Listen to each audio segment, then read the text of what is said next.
Hello and welcome to the Philippines. This is Barili, about 40 miles southwest of Cebu City.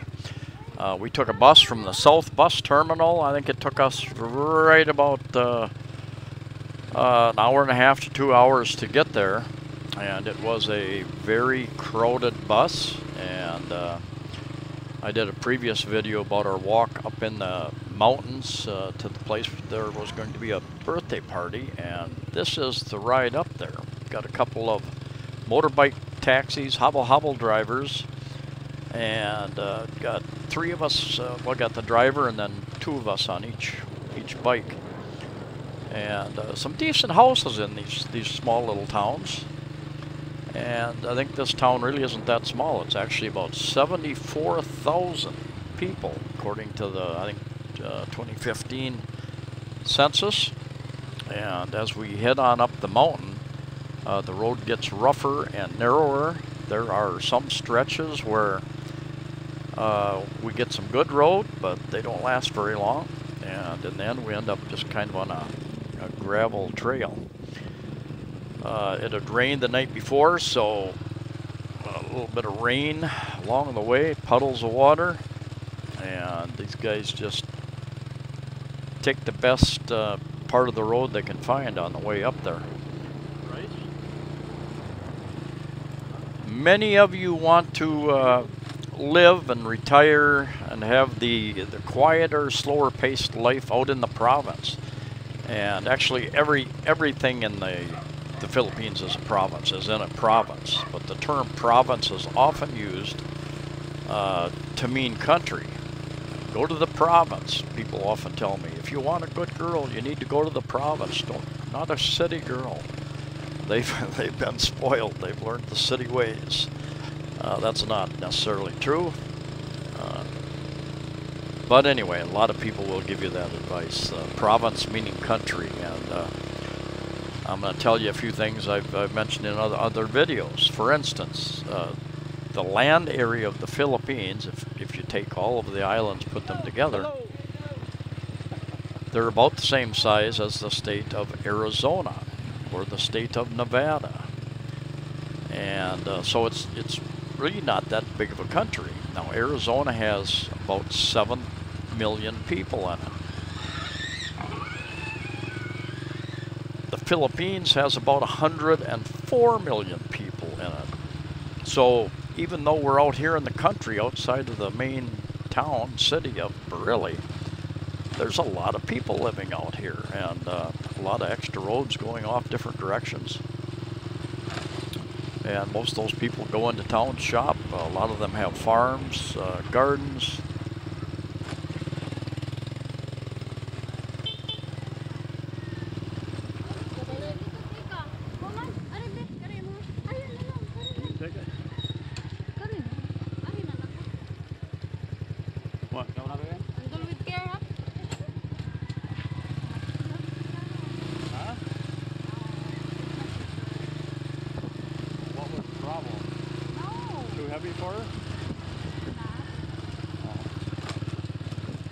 I'm not sure why they wanted to change. That was the other group on the other bike going up to the birthday party. I'm not sure why they wanted us to change. Cakes didn't really matter, but they wanted to switch cakes we were carrying.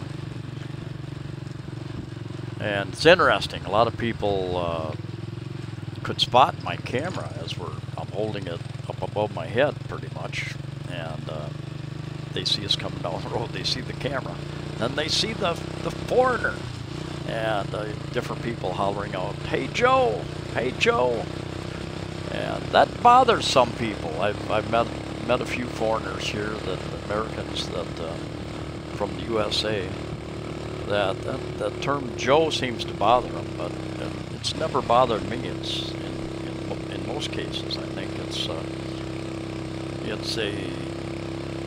it's a respectful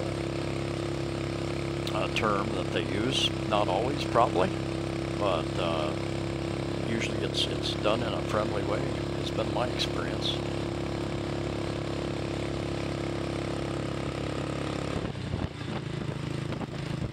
I know a number of people, subscribers, people have commented on my channel over the last 2 years that they have built houses in different areas of the Philippines, and that they're with their wife or girlfriend, and of course, a foreigner cannot own land here.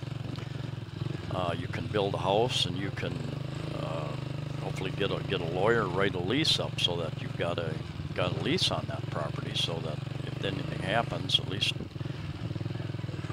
they can't make you leave. They can make your life very miserable, but legally you would have a right to stay in that house if you built it, or even if you just moved into one and you have a lease there. The infrastructure hasn't quite trickled down to some of these country provinces as fast as it should have. At election time,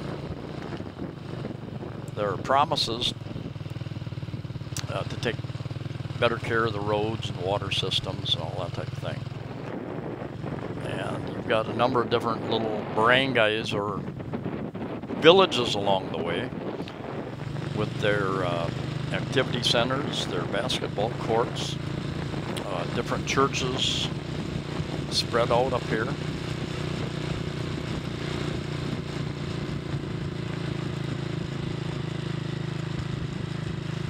I know a guy who has a business. He's got a farm up in the mountains above Cebu City, and he raises pigs. He raises pigs until the time they quit drinking, eating, sucking off the mother, because he says that once you have to start buying feed, the feed companies make the money. You're no longer going to make money on those, so he sells them when they get to that point. A lot of chickens, a lot of pigs up in these areas. And the place we're going, they've got a number of pigs and little pigs, and they often take those to a certain age and then sell those off. But if you want to own a business, you need a good lawyer, and you need to set up a proper corporation. The Philippines government has been talking about making it easier for foreigners to own different types of businesses, to make different types of investments, so things can change over time. New governments, new Congress, new laws.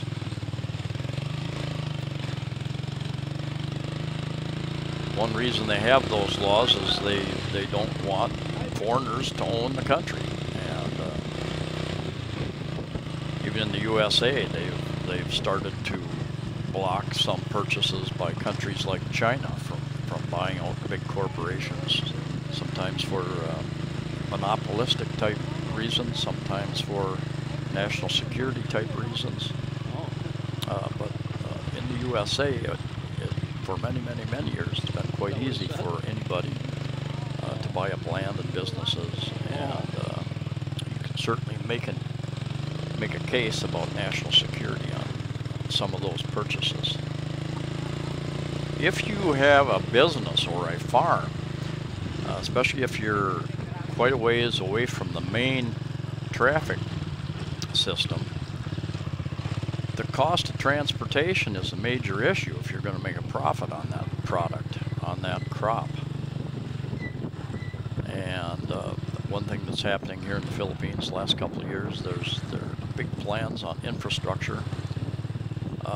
They're expanding the train lines, although I don't think the Central Visayas are going to get that much in the way of trains, maybe eventually.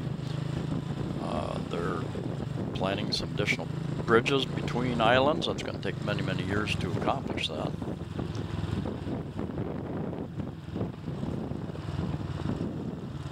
How much does it cost to take a motorbike from here to go way up into the mountains? I was told that it's usually 30 pesos, about 60 US cents,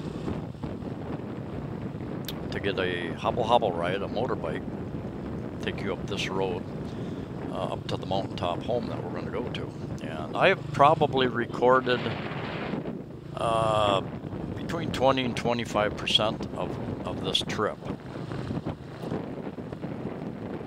And what I did here with these two guys is I basically rented them for the day so we could use them. They would be there, so they'd take us up with all of our gear, and they would stay there. And when we wanted to leave, which we did later, we went to a big waterfalls, mountaintop Falls, and I'll do a video about that later. They had to take us to the falls, and then another little place right next to that.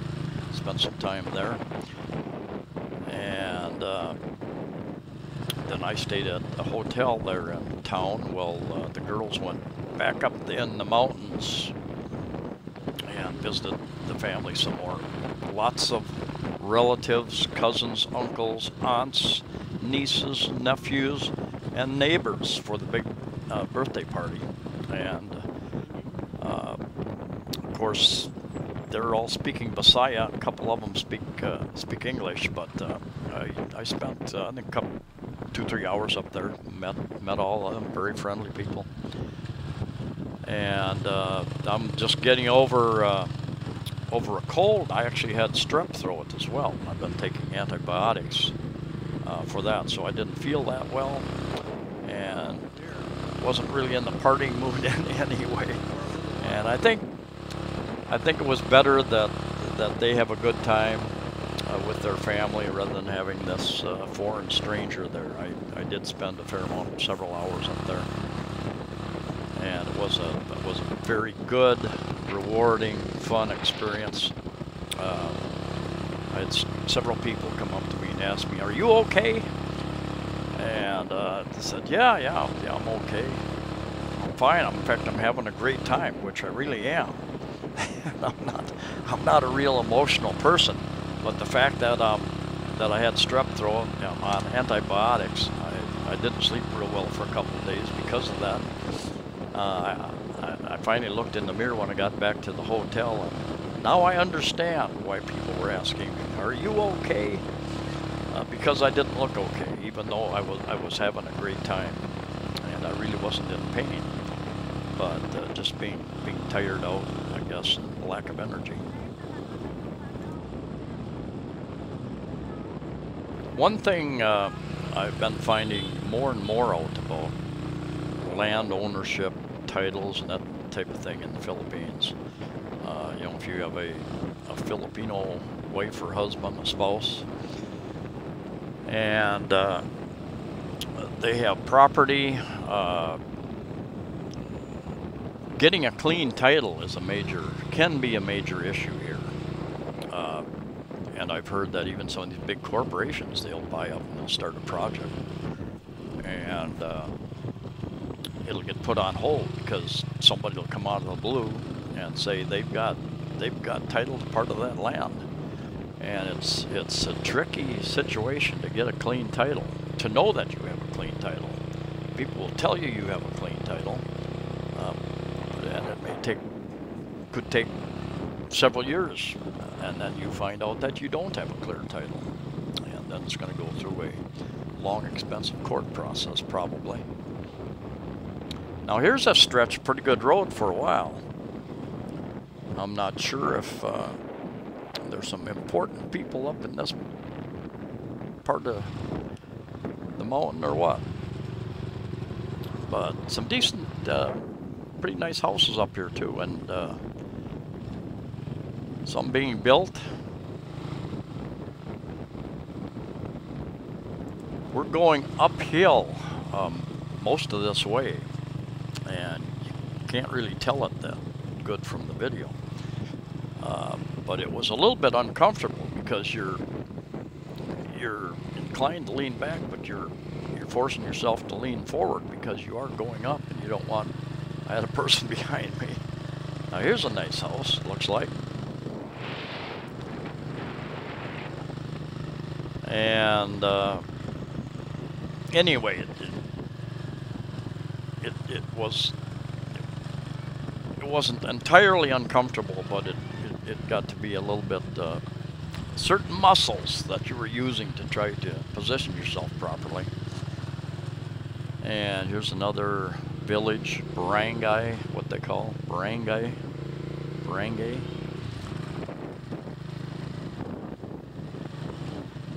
And lots of dogs. I wouldn't want to travel this road at night. It gets dark, you've got people walking, you have motorbikes, and with no lights, you've got people walking without lights, and animals. Who knows what kind of animal is going to be out there.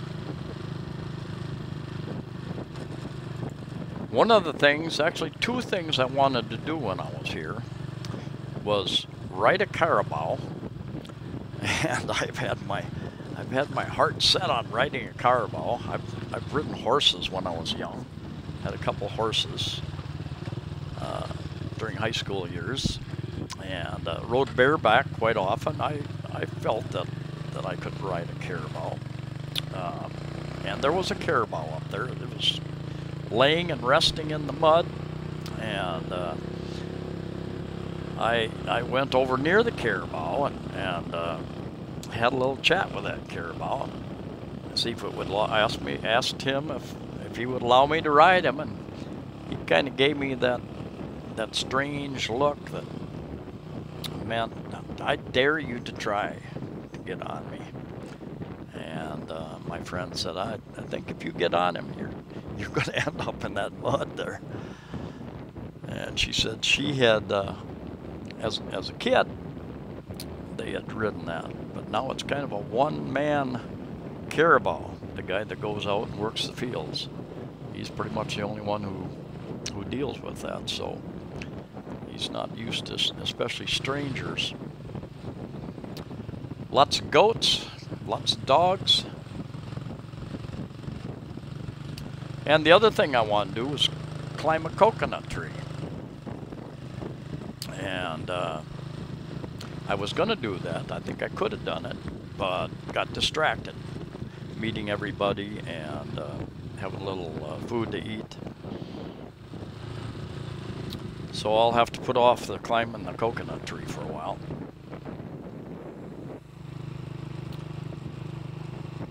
Every once in a while along here, you'd hear a chainsaw going, so somebody's cutting lumber up for something, some project. A lot of bamboo up here, coconut trees, banana trees. Anyway, I don't think I finished telling you what it cost me. I hired these two guys basically, and I think I paid 600, so 300 pesos a piece. 300 pesos is about $6 US. And so that's a decent day's wage out here. And of course they have the cost of fuel. We stopped along the way, and they had these fuel and Coca-Cola liter bottles, and they would buy 1 or 2 of those liters of gasoline. So that was fair enough. We had them at our leisure.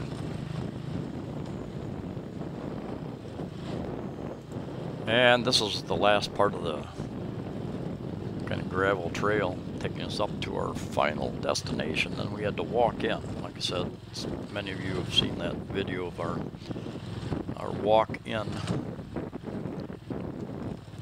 to the house. I've got several videos from this trip. I visited a little resort. Little information about it's difficult to find a place to stay on the internet in the Barili area, and so we finally just showed up in town and asked around.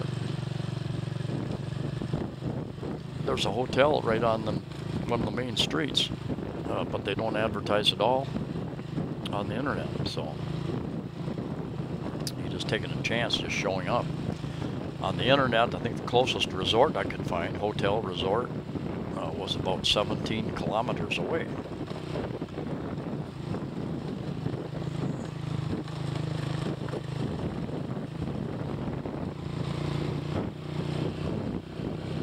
So interesting ride up here, and thank you for coming along. Please like the video. Please share the video with your family and friends on social media. Subscribe. Safe travels to you all, and we'll see you next time.